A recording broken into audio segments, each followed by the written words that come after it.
एक 5 वर्ष का नन्हा सा छोटा सा बालक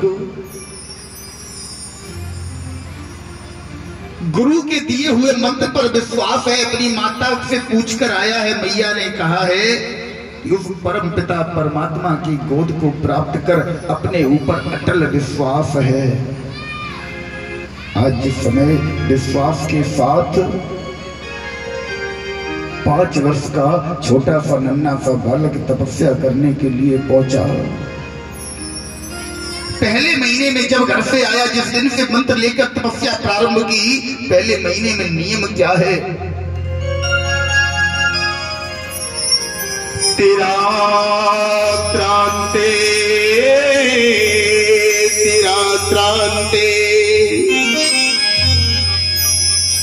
कपे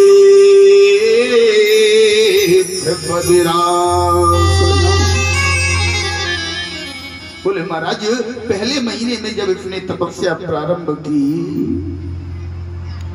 तो 3 दिन के अंतर में अपने नेत्रों को खोलता है। नेत्रों को 3 दिन के अंतर में खोलने के बाद आज तपस्या करना प्रारंभ करता है। 3 दिन तक कोई मतलब नहीं किसी भी वस्तु से। महाराज 3 दिन बाद अपने नेत्रों को खोलता है। कपित और बदरा कैथा और बेरों को लेकर अपनी भूख शांत करता है, फिर से लग जाता है। पहला महीना इस प्रकार बिताया। द्वितीयं च तथा मासे तृणपत्रार्धविशीर्णैः। दूसरा महीना एक 5 वर्ष का छोटा सा नन्हा सा बालक जो घर पर अनेक जिदें करता है, जिद करता है, शैतानी करता है, उद्यम करता है, माँ बाप जिसके लिए पूरा करते हैं। आज वह छोटा सा एक नन्हा सा बालक, विचार कीजिए क्या अवस्था है 5 वर्ष के बालक की, जो परमात्मा को प्राप्त करने के लिए घर से निकला है। इतना कठोर तप हम आप नहीं कर सकते। हम आप महाराज नवरात्रि का व्रत आता है ना, पहले से पूरा मेनू तैयार कर लेते हैं। पूरा मेनू, क्या खाएंगे क्या पिएंगे, पूरा सब तैयार करते हैं। व्रत का मतलब क्या है? व्रत किसे कहते हैं? व्रत का पर्यायवाची शब्द है उपवास। उपवास क्या है? उपवीतम वासः यस्सा उपवासः। उपवीतम अर्थात समीप रहना, इस परमात्मा के समीप रहो, इस परमात्मा की शरण में रहो, ये उपवास है। अपने पेट को खाली रखो, आत्मा को दुखी करो, ये उपवास नहीं है। और महाराज पेट को खाली रखना, आत्मा को दुखी करने वाला उपवास रखता कौन है? सुबह उपवास है, सुबह ही सुबह महाराज फलाहार तैयार हो गया, भरपेट फलाहार कर लिया, उपवास है, व्रत है। दोपहर में फिर से कुछ तैयार कर लिया, भरपेट फिर खा लिया, व्रत है। शाम को फिर खा लिया, फिर 1 लोटा शाम को दूध पीकर सो गए। अरे कल व्रत थे, हम थोड़ा दिक्कत है, आज मन नहीं लगा। काहे का तुम व्रत थे? तुमने व्रत रखा कि सेहत बनाई? व्रत क्या है? ध्रुव जी महाराज से पूछिए उपवास क्या है। ध्रुव जी महाराज 5 वर्ष का छोटा सा बालक जो महाराज घर में जिदें कर जाता है तो माँ बाप को पूरी करनी पड़ती हैं। ऐसा बालक परमात्मा को पाने के लिए जब घर से निकला तो तेरा त्रांते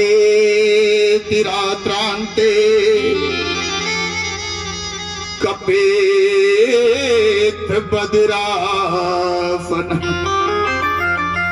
3 दिन के अंतर में अपनी आंखों को खोलता है। आंखों को खोलकर केवल कैथा मिल गया तो खा लिया, छोटे छोटे पेड़ मिल गए तो खा लिए। विचार कीजिए 3 दिन के लिए पेड़ों से भूख शांत कर रहे। दूसरे महीने में जैसे ही पहुंचा, जैसे ही पहला महीना 3 दिन के अंतर में बिताया, दूसरे महीने में पहुंचा तो द्वितीयं च तथा मासं तृणपत्रार्धविशीर्णैः। दूसरे महीने में महाराज 6 दिन के अंतर में आंखें खोलता है। आज तपस्या करना प्रारंभ कर दिया। 6 दिन तक कोई मतलब नहीं, किसी से बात नहीं, केवल जाप कर रहे। ओम नमो भगवते वासुदेवाय, ओम नमो भगवते वासुदेवाय। 6 दिन बाद आंखें खोली, अब क्या करता है? बोले महाराज अब ये कहते और बेर को नहीं खाता है। बोले फिर? अब ये जाता है, देखता है जहां पर कोमल कोमल घास है, मुलायम सी घास है, उस घास के ऊपर की पत्तियों को तोड़ता है, उन पत्तियों को खाकर ये अपनी भूख शांत करता है परमात्मा से। कन्हैया का भजन करता है। तीसरा महीना जैसे ही लगा, तृतीयं च तथा मासं द्वादशे हरि। तीसरे महीने में धन है ध्रुव की तपस्या। हे प्रभु, इतना साहस तुमने ध्रुव को दिया, इतना साहस ध्रुव के अंदर है। तीसरे महीने में 6 दिन का नियम छोड़ दिया। तृतीयं च तथा मासं नवमे हनि। 9 दिन के अंतर में अपनी आंखों को खोला। 9 दिन के अंतर में जिस समय अपनी आंखों को खोला ना, तो अब कुछ खाया नहीं। आप भक्ष कुछ खाया नहीं, केवल अपनी आंखों को खोला। आंखों को खोलकर कहीं पर थोड़ा सा जल मिल गया तो उस जल को लेकर पान कर लिया और फिर 9 दिन के लिए आंखों को बंद करके ओम नमो भगवते वासुदेवाय, ओम नमो भगवते वासुदेवाय। केवल बस 9 दिन के अंतर में तीसरा महीना व्यतीत कर दिया। जैसे ही चौथा महीना लगा महाराज, चौथे महीने में चतुर्थम मई तथा मासम द्वादशे हनि। चौथे महीने में 12 दिन के अंतर में आंखों को खोलने लगा। एक बार आंख बंद कर ली तो 12 दिन तक लगातार निरंतर परमात्मा का चिंतन, परमात्मा का जाप। 12 दिन बाद आंखों को खोला तो काय के लिए? केवल श्वास लेने के लिए। 12 दिन तक श्वास नहीं ली। ये होता है तप, ये है तपस्या, ये है उपवास, ये है परमात्मा को पाने की लगन, ये है परमात्मा को पाने के लिए ललक। ये है आज चौथे महीने में महाराज 12 दिन बाद नेत्रों को खोलता है तो केवल श्वास लेता है। 12 दिन तक श्वास भी नहीं लेता। 12 दिन तक श्वास न लेने के कारण महाराज कपोल सूख जाते हैं, ओठ सूख जाते हैं, ओठों से आवाज नहीं निकलती। जैसे ही 5वां महीना लगा, पंचमं वै तथा मासम्। एक 5 वर्ष का नन्हा सा छोटा सा बालक, जिसे माँ बाप जंगल तो छोड़ो गांव में कहीं अकेले ना भेजे, ऐसा छोटा सा नन्हा सा बालक यमुना मैया के किनारे खड़े होकर एक बट वृक्ष के नीचे रमण रेती में माधव की तपस्या कर रहा है, माधव को बुला रहा है, माधव के लिए जाप कर रहा है। 12 दिन तक श्वास नहीं ले रहा। और जैसे ही 5वां महीना लगा साहब, 5वें महीने में ध्रुव लाला ने सारे ब्रह्मांड की वायु को अपने अंदर समेट लिया। इतना तपस्या का प्रभाव, सारे ब्रह्मांड की वायु को अपने अंदर समेट लिया। जैसे ही वायु को अपने अंदर समेट कर अपने मस्तिष्क के ब्रह्मांड में एकत्र किया, सारे ब्रह्मांड में हाहाकार मच गया। त्राहिमाम त्राहिमाम त्राहिमाम त्राहिमाम सब चिल्लाने लगे। सब दौड़कर पहुंचे प्रभु कन्हैया के पास, माधव के पास। माधव ने जैसे ही देखा कि एक छोटा सा 5 वर्ष का बालक मेरे लिए इतना कठोर तप कर रहा है, तुरंत दौड़ पड़े। आज गरुड़ को छोड़कर परमात्मा दौड़ पड़े, दौड़कर आए ध्रुव के पास। ध्रुव सामने खड़ा ओम नमो भगवते वासुदेवाय का जाप कर रहा है। जैसे ही ध्रुव के पास आए, महाराज आज ध्रुव से आंखें खोलने के लिए कहा। ध्रुव ने आंखें तो खोल ली, लेकिन जब हमारे कन्हैया ने कहा ध्रुव देख मैं तेरे सामने खड़ा हूं, बोल मुझसे कुछ तो बात कर, लेकिन ध्रुव जी महाराज की वाणी सूख गई, मुख से आवाज नहीं निकल रही। ध्रुव जी महाराज क्या बोले, कैसे बोले? आज परमात्मा ने अपने 5 जन नामक शंख जैसे ही ध्रुव जी महाराज की कपोलों पर लगाया, ध्रुव जी महाराज बोलने लगे, प्रभु योऽन्तः प्रवेश मम वाच मिमां प्रसुप्ता संजीवयत्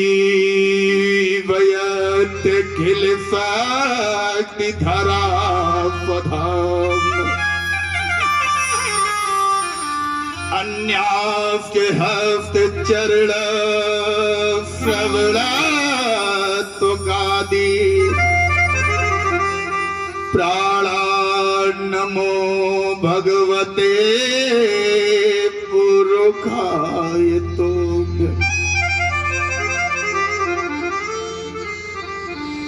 ध्रुव जी महाराज बोलने लगे, प्रभु की स्तुति करने लगे। प्रभु कहते हैं, ध्रुव तुमने आज अगर मुझे पाया तो केवल विश्वास के बल पर, अगर तुम्हारे अंदर विश्वास नहीं होता, अगर तुमने विश्वास मुझ पर ना रखा होता। बताने लगे ध्रुव को, ध्रुव विश्वास बहुत जरूरी है। विश्वास अगर तुम्हारे अंदर है तो मैं तुम तो क्या, कोई भी संसार का जीव, कोई भी जीवात्मा मुझे बुलाएगा, विश्वास सहित भाव से मुझे बुलाएगा।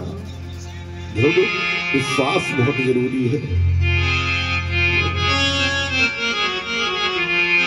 विश्वास जरूरी है, तेरा साथ निभाएगा,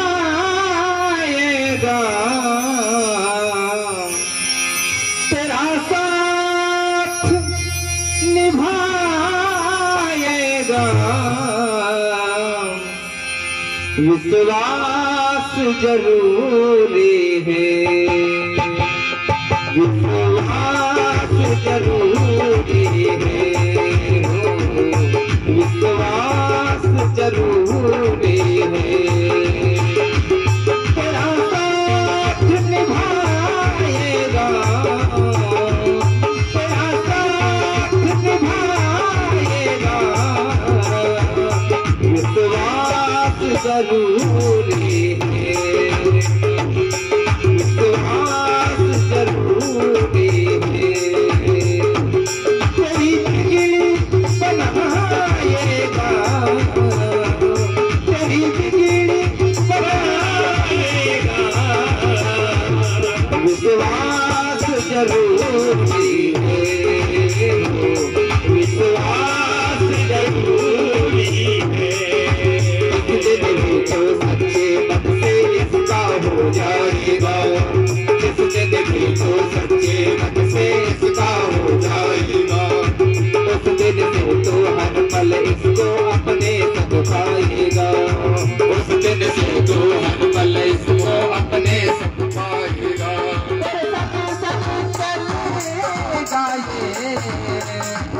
तेरे संग चलेगा ये, आभास जरूरी है, आभास जरूरी है।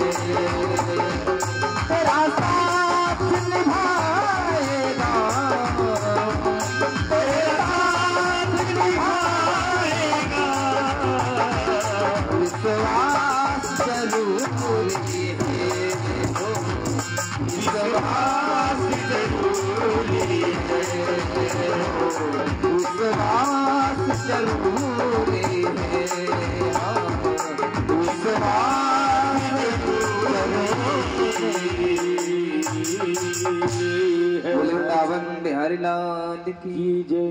अगर इस माधव पर विश्वास है, इस ठाकुर पर विश्वास है, तो निश्चित ये ठाकुर आपके पास आएगा, इसे आना पड़ेगा। आप विश्वास से इसके साथ रिश्ता बनाइए, विश्वास से इसके साथ भाव जोड़िए। इस भाव को, रिश्ते को निभाने के लिए तैयार बैठा है।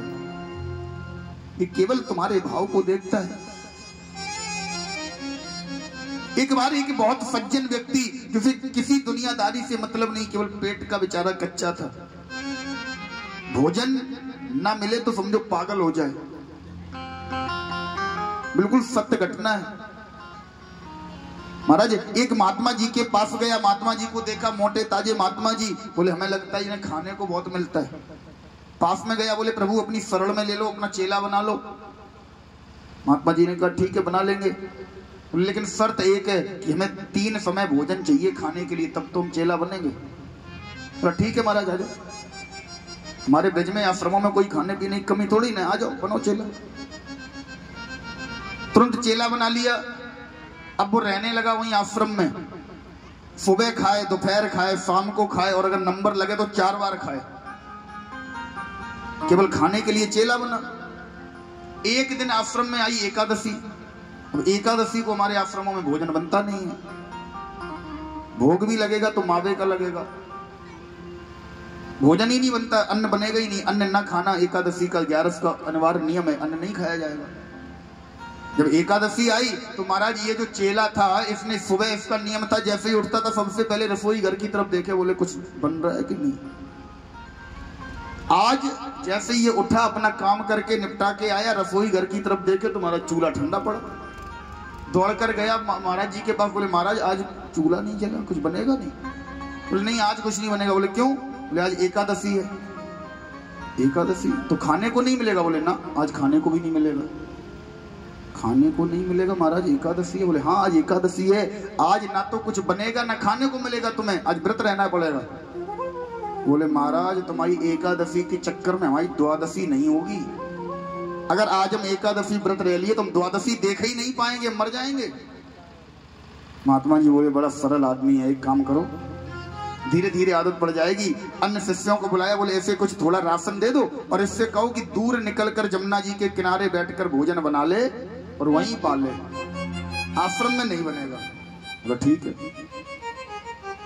अब ये राशन इसे दे दिया, ये लेकर राशन जाने लगा।